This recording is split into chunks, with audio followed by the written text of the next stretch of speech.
What would it take for US President Donald Trump to help Ukraine to negotiate with Russia from a position of strength? I think that depends on what the position of strength is. I as a military guy, I don't believe sanctions are going to solve this. I think President Putin has to think that he will get badly damaged if he continues. And the only way to do that is to bring Western power to bear. Western air power would be the first obvious choice because it would absolutely dominate Russia. Russia would not have an answer to that. And Ukraine has done it spectacularly well, but it's very difficult to fight a modern war without having air cover, which it doesn't have. So I do think that if President Trump really wants to get this war to an end and force President Putin to the table, military involvement is the way to do it. Whether he's prepared to threaten that or not, it'd be interesting to see what his advisors say. There's no appetite in America that I can see at the moment for getting involved in a war in Ukraine. But ultimately, the only language which President Putin understands is that of military threat. That is, it seems to me the West has to stand toe to toe with President Putin. Otherwise, he might stop because it suits him. But whether it actually stops him coming again, that's another matter.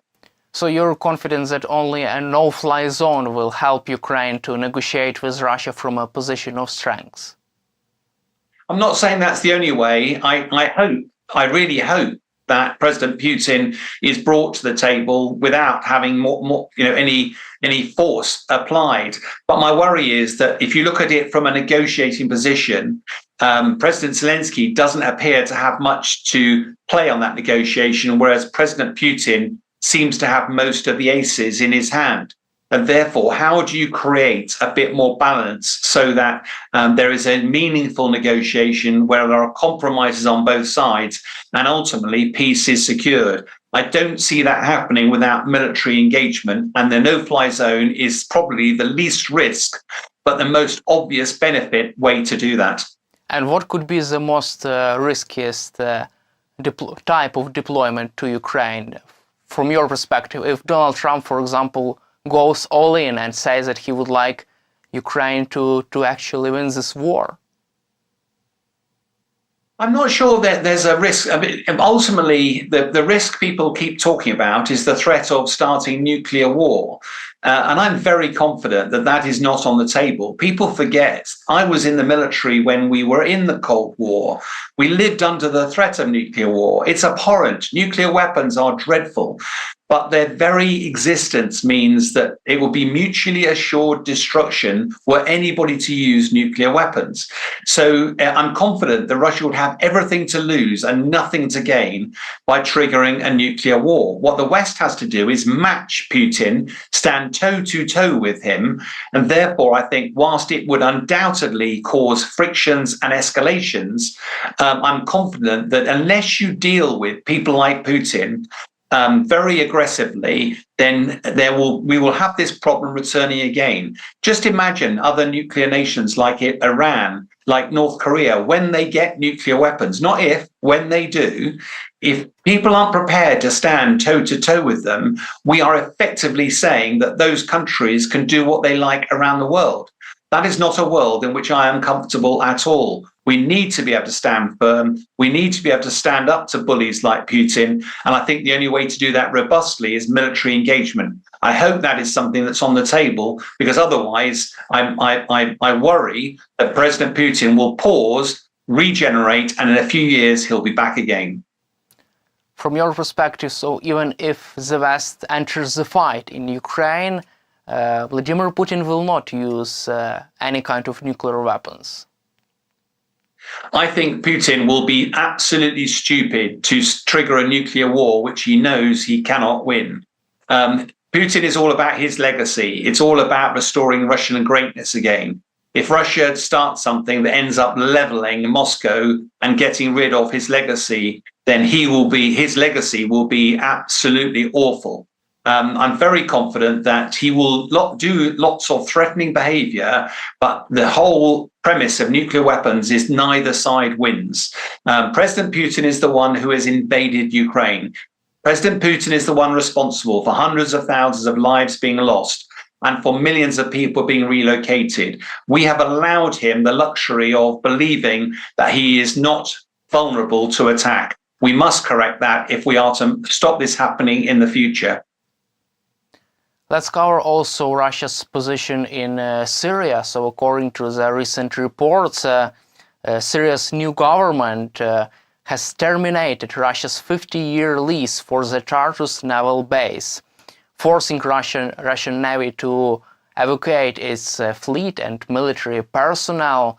What is your take on such developments, and how can this influence Russia's position around the globe and during the negotiations between Ukraine and Russia?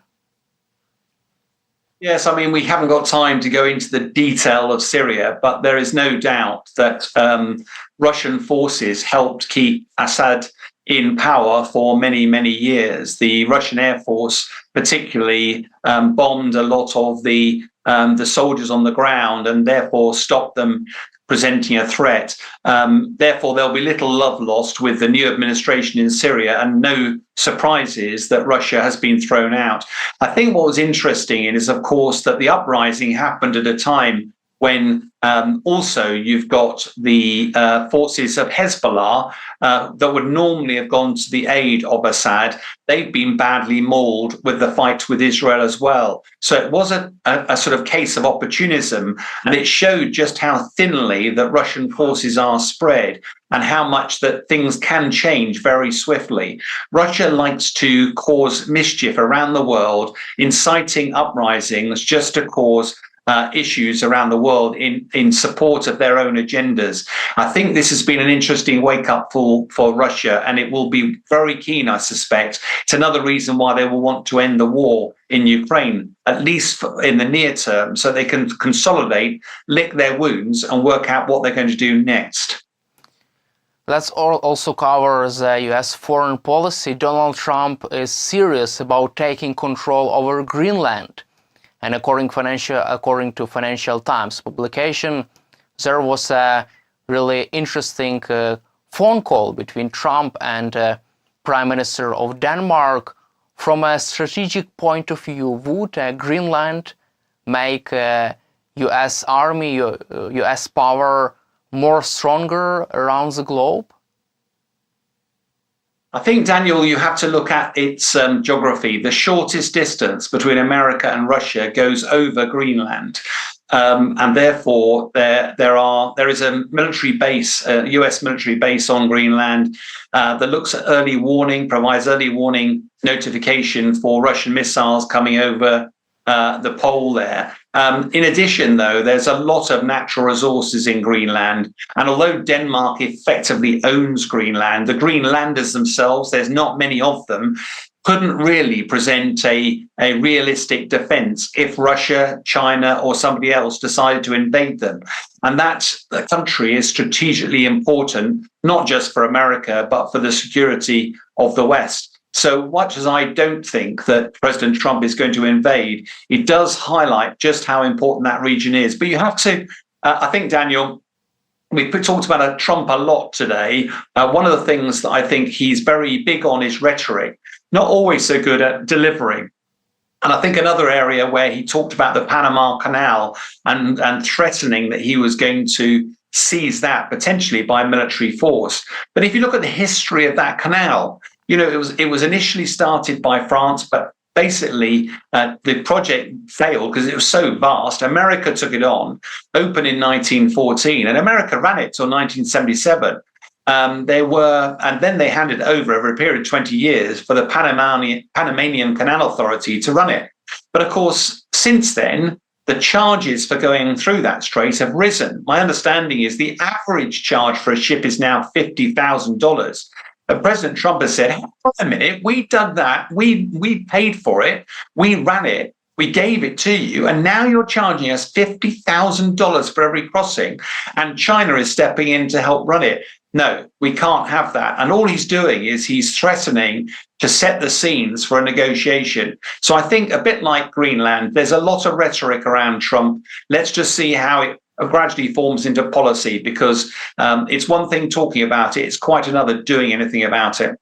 Also, some military experts suggest that obtaining Greenland for the US would be really beneficial, for example, for intercepting Russia's intercontinental ballistic missile in case of their launch. What is your take on that? Do you agree with such a logic?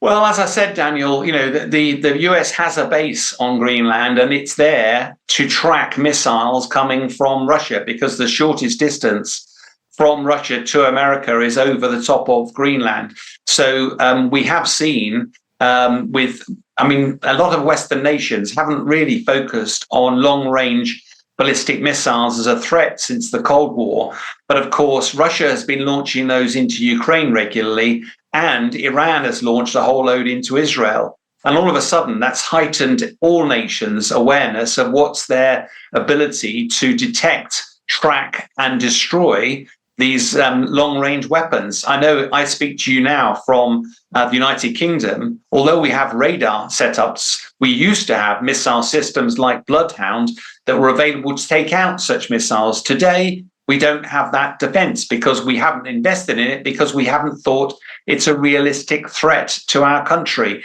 I think the attacks over the last couple of decades have demonstrated there's an increased threat to all of our nations, that we have to be aware that long-range ballistic missiles can cause a lot of damage, and therefore you need to have preparations, not only to detect them, but also track them and destroy them. And that is why areas like Greenland are so vital. Thank you, Sean, for your time and for your support for Ukraine, and glory to Ukraine. Slava Ukraine.